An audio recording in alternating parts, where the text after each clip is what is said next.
My blindness got me into that a lot. Since elementary, I experienced being bullied just because of my visual impairment. And I felt like I was one of them. So I had to fight back. But while I was slowly losing my sight, after I graduated in elementary, I stopped for 2 years. And while I was at home, I felt like so empty. My brothers, my sisters were going to school while I was at home. I felt like it felt like there was a point in time that what if I'm dying? I'll die. It's so hard when you have that in your heart. That's why I really had to seek for counseling because you tend to think and do things that it's not really aligned with God. So it felt like I was reigning over my life and not God.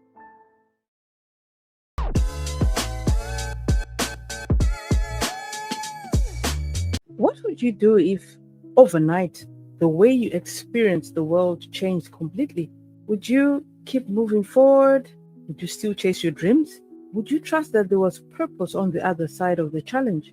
Today's guest is someone whose story will make you rethink what's possible. Lourdes Des Borgonia has spent much of her life navigating a world that wasn't always built with her in mind. Losing her sight meant learning how to experience life differently. It meant leaving the familiarity of home, moving to Manila, learning Braille, adapting to new environments, and finding ways to keep in spaces where many people doubted what she could achieve. But here's what caught my attention. Despite the obstacles, Des chose a path that many people would consider impossible. She pursued a highly visual college course, relied on screen readers, borrowed computers, and kept showing up even when uncertainty and self-doubt tried to convince her otherwise. And somewhere along the line, she discovered something powerful, and that is clarity often comes when you stop focusing on what you've lost and start paying attention to what the Most High is showing you next. Des is an accessibility-driven copywriter, an advocate, a trainer, and leader who has helped hundreds of people navigate their own challenges. But her story really isn't about blindness. It's about faith. It's about resilience. It's about learning that limitations don't have to determine your future. In this conversation, we'll talk about the seasons that tested her, the moments that strengthened her faith, and how trusting the Most High's guidance has helped her find her confidence and a mission bigger than herself. If you've ever felt uncertain about your next step, if you've ever wondered whether your challenges disqualify you from your calling, stay with us. I'm blind. I'm totally blind now. I was a low vision, but during my teenage, I slowly lost my sight. So right now, before this one has no sight, but the left part still can see, but not as far as you can. So yeah, I grew up in the province of northern Philippines. So while I slowly losing my sight, my parents decided to bring me to Manila because here in Manila there is a school called the Philippine National School for the Blind that's in high school. So I can no longer do the things I used to do while I was in elementary. And so, yeah, my parents decided to bring me here in Manila to continue my studies. So that's actually the first time I was far from my family. And then suddenly here in the city with so many vehicles and many traffic jam, it's so different and without my family. So that's the first challenge I had encountered while I was growing up. My blindness got me into that a lot. Since elementary, I experienced being bullied just because of my visual impairment. As I felt like I was one of them. So I had to fight back. But Mm. while I was slowly losing my sight, after I graduated in elementary, I stopped for 2 years. And Mhm. while I was at home, I felt like so empty. My brothers, my sisters were going to school while I was at home. I felt like, you know, it felt like there was a point in time that what if I'm dying? I'll die, you know, that Mm. feeling. Because that time, yeah, I was religious, but I did not know God in a personal level yet. So, thank God I was sent here in Manila. Although sending here in Manila was not so easy as well, because when I left my family, I had to learn Braille. Are you familiar with Braille? Mhm. That Mm. Yeah, the Braille is the system where the blind uses to write and read. So Braille, it composts of six dots, and we have to touch, read something like that. And Mhm. instead of when the first time I touched that Braille, I was lost because where's the letter A? Where's the letter B? Completely lost. But thank God because I slowly learned it. So I used I what can you say? I was expert. Can you say expert on that? Yeah. So yeah. Mhm. Um but of course even I was living and I was studying with my fellow visually impaired, there are still trials like ordinary student can experience. But the the most challenging was when I was in college. Of course, I tried Mm. I tried taking entrance exams, and before I took that, I know I people were doubting something like that. Mhm. But Mm. um, the thing is, I took a totally visual, course, which is Mm. electronic commerce and systems technology. Oh my goodness. The screen reader is the an app that makes this computer talk. So Mhm. I was using that, but it was not as friendly as now. So you can Yeah. imagine, Yeah. yeah, the graphics there. Oh my God. And then the professor sometimes did not know how to teach me. And then I thought he was there. Mm. And then when I was talking to them, my classmate said, Des, sir is not there anymore. Mm. Something. So what I did is I have to not only double, triple, and something my time just to cope up because it's not so easy being in college. Plus, you have to take that course, very visual course. Yeah.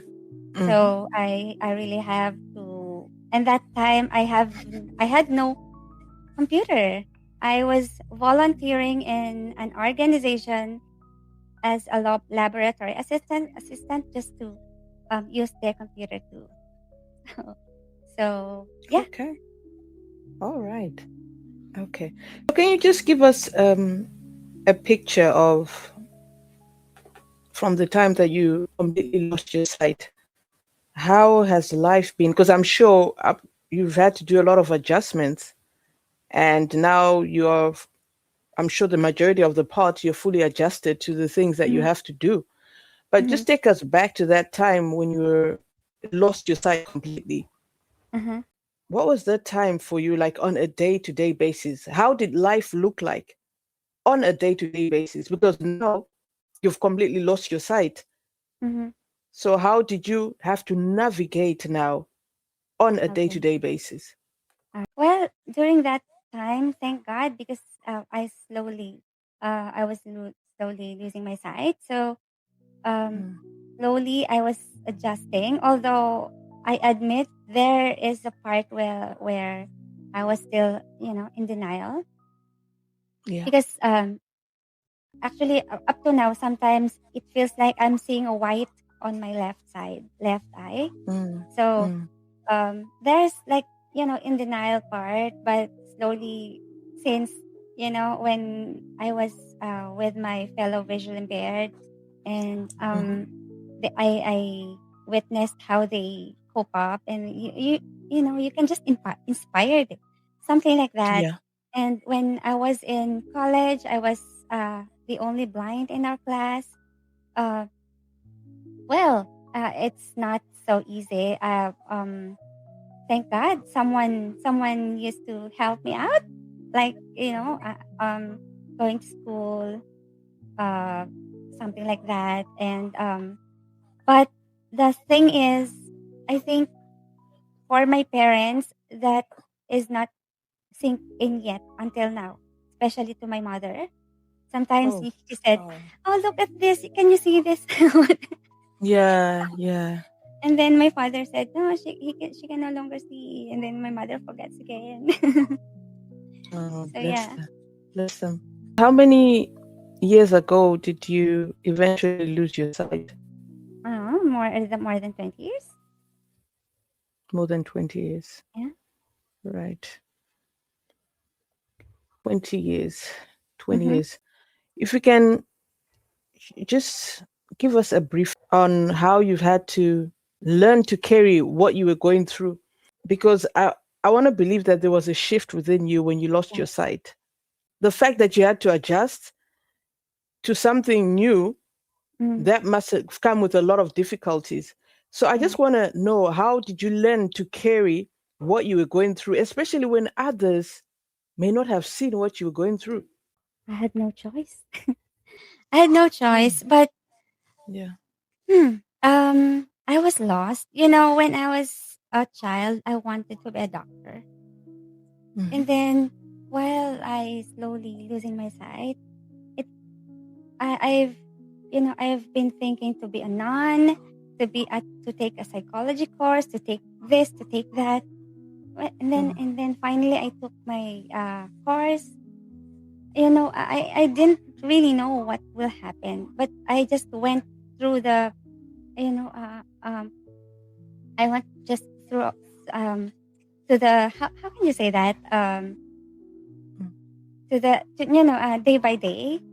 So okay, Hmm. I'll study, Yeah. I'll finish, and then I don't know what's next, and something like that.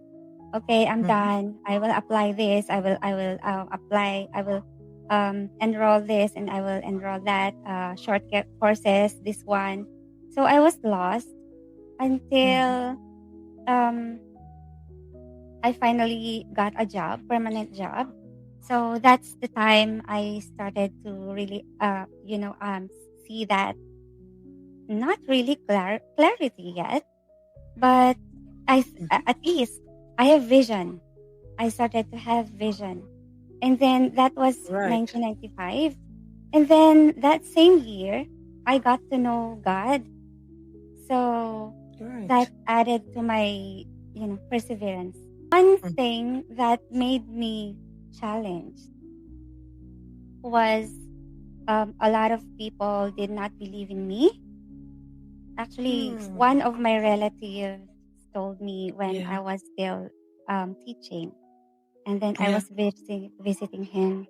He Yeah. said, "We thought you cannot make it, but you can." Wow.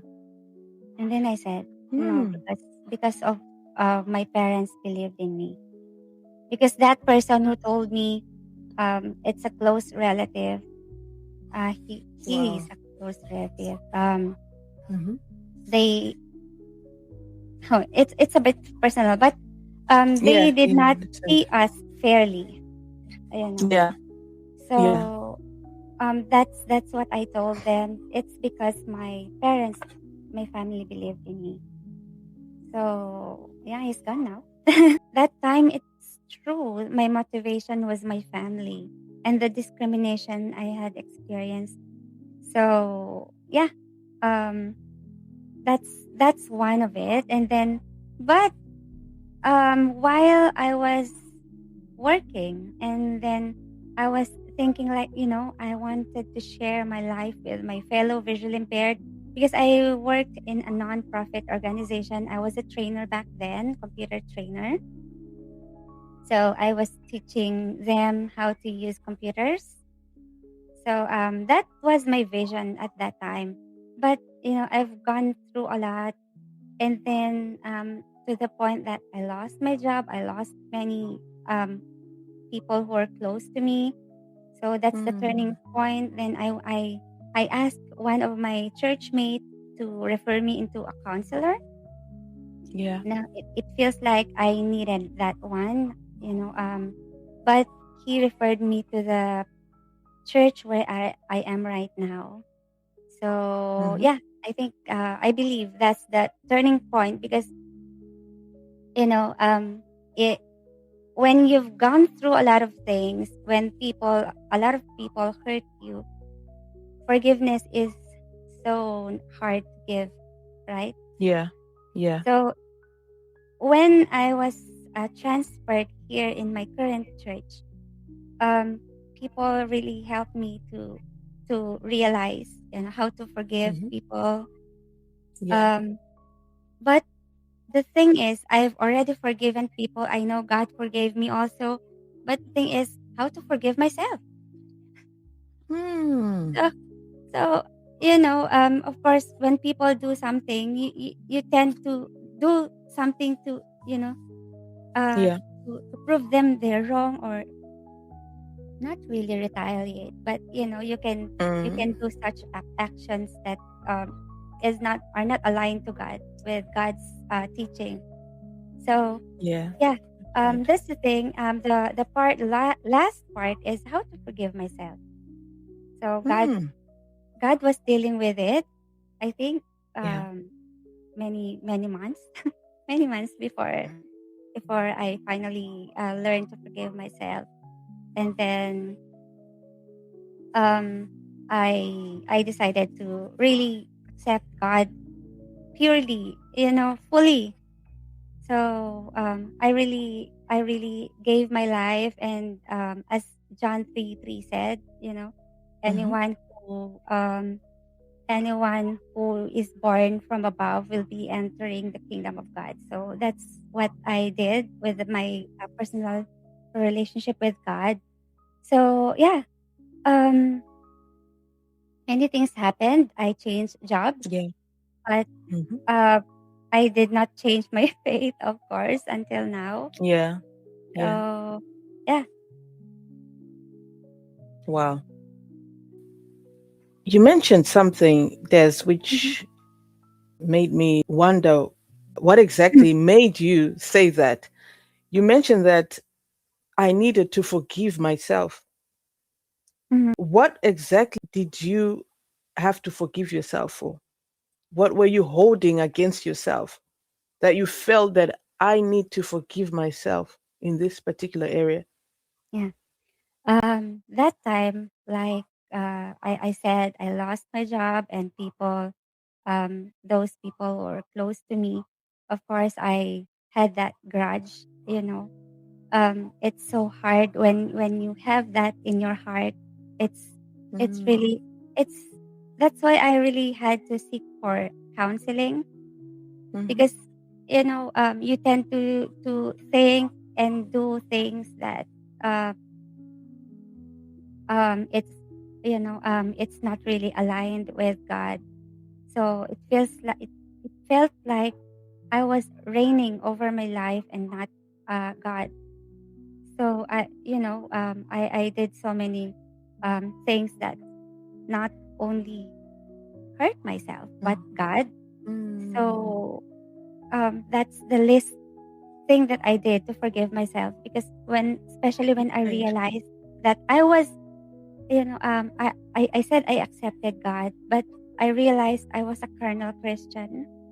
So Mm. only few things have been transformed Yeah. for my like my character and everything.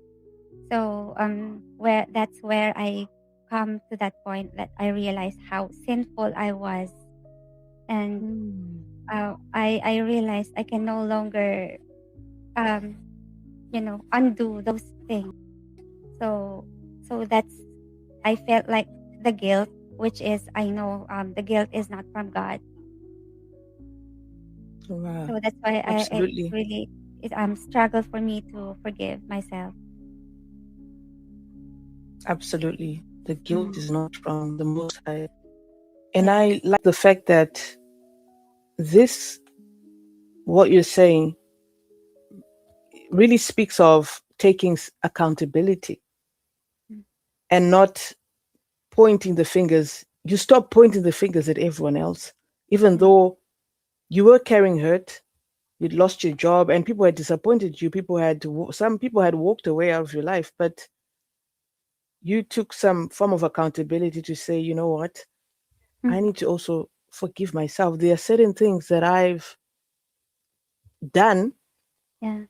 which were not aligned with the values, the biblical values. Yes. So, what helped you through that season? Was it people? Was it your faith or something else? What Well, really helped you?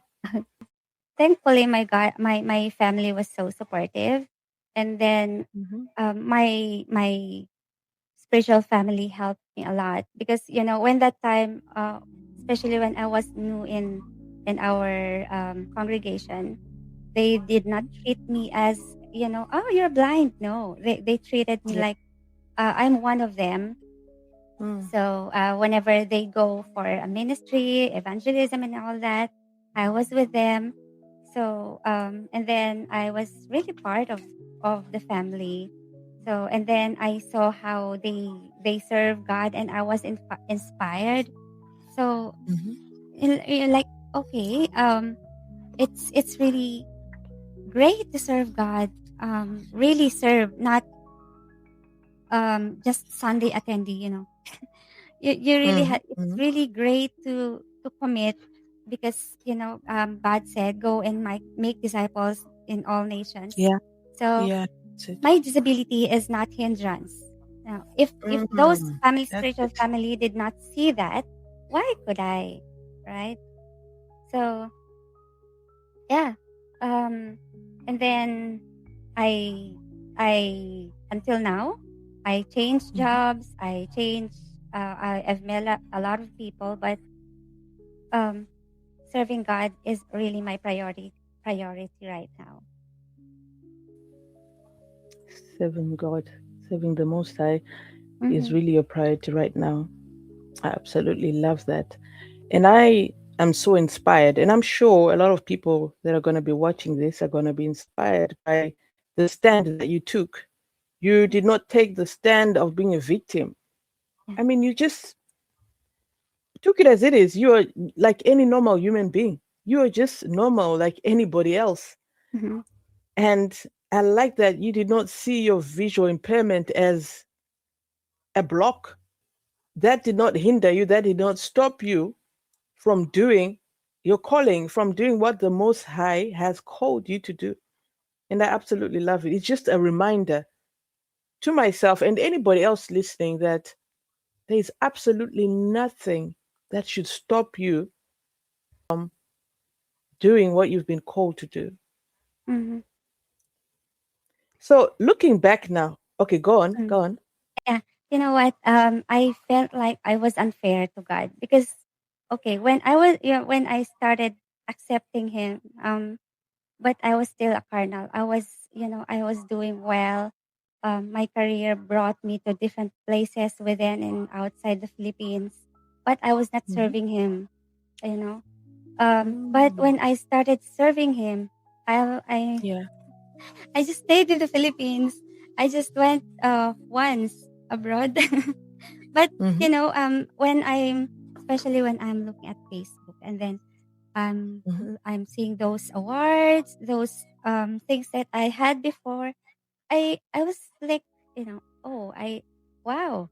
But in my heart, okay, good for them. Hmm. I'm done with that. Hmm. I'm good with Yeah. I'm Yeah. fine with when with what I am having right now.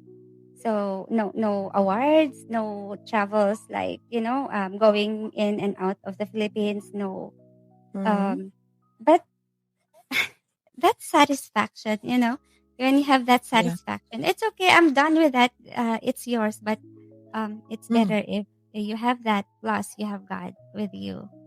So yeah, it was unfair because I've worked a lot for other people, for a digital space and for my fellow, not only for visual impaired, but for their parents, family, or teachers and other disabilities. But uh, Mm-hmm. um, where's God? Hmm. Oh, So that's right. actually, You've worked for yeah, sorry. you were working for everyone else, and then you thought, "Where is God?" Wow. Hmm. Actually, when I was in a sale in like a subsidiary of a bank, which an international bank in a call center, I decided to leave after 3 years, having that paid job, high salary, because I felt like my time in serving was like okay, too little. Mm-hmm. So I went back to my previous job where my non government organization, they rehired me, but um, Mm-hmm. especially when during pandemic, I felt like Mm-hmm. there's no boundary anymore because you're working from home, so that your personal space, your time, is being taken up, taken Mm-hmm. being spent with job. So I decided to leave, which thank God they understand. Mm-hmm. And because it feels like okay, night, evening, or sometimes even 12 a.m. still working because it's just online. So I Mm-hmm. decided to leave and shift into freelancing. So Okay. yeah, because this time that I have right now is really important. This flexible time. Yeah. So Mm. whenever there's something we need to do outside or even online, okay, I'm here. I can adjust, Mm. something like Yeah. that. Yeah. And I'm glad for you that you've had to pivot to something that is more flexible for you. That gives Hmm. you more time to be able to do your calling, to do the work that you have to do in the ministry. Hmm. One Sandy, of the things, yeah, go on, Des. even if you said, okay, Lord, I will serve you, but there's one point where you are hesitant. That I experienced that actually almost 3 years ago when Hmm.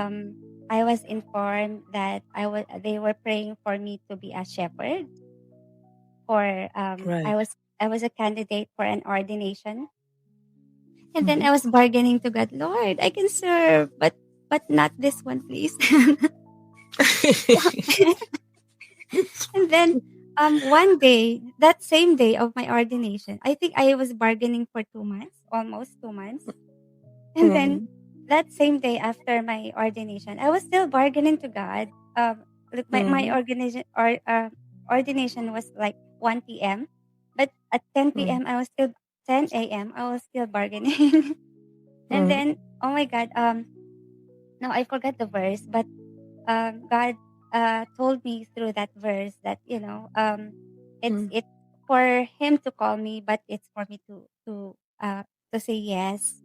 So I was like, Hmm. okay, Lord, I have no choice because I love you. It's my Hmm. promise to serve you. So okay, So yeah, and I have no regrets anyway. You have no regrets. Yeah, Awesome. And that is absolute obedience. You and realize you had to make a choice. yeah, even sometimes you feel uncomfortable, inconvenience. Yeah. Yeah. Yeah. But you had to make a choice. Do I Mm-hmm. do what I want to do, or do I do what the Father is calling me to do? And I love Yeah. that you made the right choice. Yeah. Yeah. One other And thing that I one other thing that I want to ask you, Des, and this mm-hmm. is to enlighten some of my viewers and to enlighten me as well, because we have. I want to believe that it's not just me, but there are a lot of people out there who have some ignorance when it comes to people with you know who've lost Disability. their sight and everything, Uh-huh. disability. Yeah, I wanna. I just want to know when it comes to, because you mentioned, because you are on Facebook, you are on social media. How is that possible to be able to see what kind of equipment do you use? If you can just enlighten us on that one, Okay. because I really found I found that really fascinating, to be honest. It was really I'm fascinating. using my computer. I'm using a Hmm. screen reader. A screen reader is an app that makes the computer talk. Um, if I can Right. get my phone, hold on. Okay. All right. Okay. Can you? Is it Mm-hmm. clear? Yeah, I heard a voice.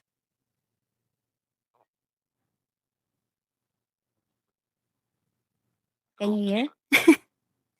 So Yes, I can yeah. hear. If I Right. tap, Mm-hmm. yeah, I'm swiping it, and the computer, the my cell phone talks, right? Yeah, I can hear So it. this is how we use the phone, um, because your phone, your Android phone, your iPhone has a built-in accessibility there that you can Mm-hmm. turn off and on, but please do not turn on if you're not Mm-hmm. around me or if I'm not around you. Right. Because Right. you know the gesture, the it will be different. So but your phone is already universal, meaning we can also use that same phone that you use. So it's a Right. Okay. specialized app for us. So we can use the computer, we can use the phone like what I showed you. We Mm. also have like AI that describes us. So sometimes Right. sometimes before we talk, I was trying Mm-hmm. to ask. No, I tried to take a picture on myself and then I asked Gemini to describe. Okay, this Gemini, Mm-hmm. tell me Oh, how do right. I look like? How do I look? Yeah. So yeah. Oh, right. And what did it say? Yeah. Actually, I asked it to choose between the sign blue and blue for this my microphone, and then what the combination of Ah, my clothes, and then she said it says okay. You can use white for that.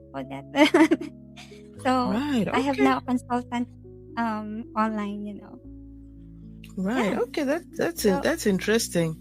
That's so this is interesting. how we use computer. That's how I work also. That's how All I right. we found each other online Yeah, because of definitely. that. Yeah. Yeah. Yeah. Because I So was wondering. Okay. actually, this is what I was teaching when I was still a trainer, how to use a computer using accessibility, um, Mm-hmm. using adaptive technology. So this is what I bring also, not just a copywriter, but I combine those things, those experience from being a trainer, being a shepherd, being an Mm-hmm. accessibility web accessibility auditor, and being a copywriter, because I'm putting myself at the audience end. So I'm trying to. So you've heard it for yourself.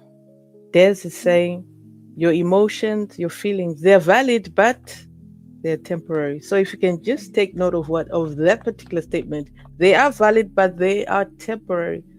Yeah. So for anyone else who feels connected and would like to connect with you, they're feeling connected with your story, and maybe they would like to maybe have a chat with you, or like they would like to work with you, where Mhm. can they find you?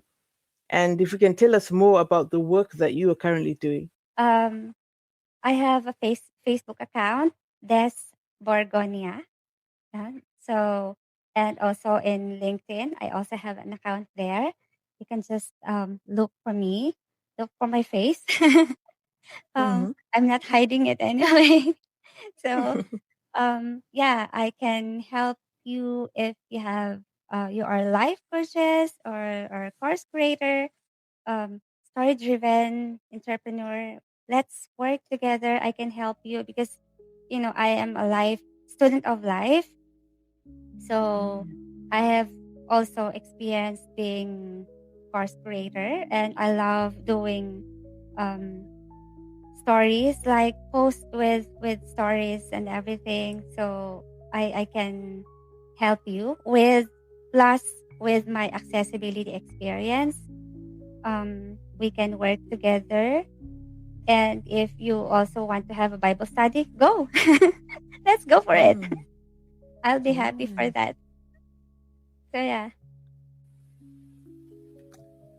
Thank you so much, Des. And I love the fact that you said you are a student of life. Mhm, mhm. You've had it for yourself. Her story is truly inspiring. And their story reminds us that limitations don't get the final word, but the Most High God does.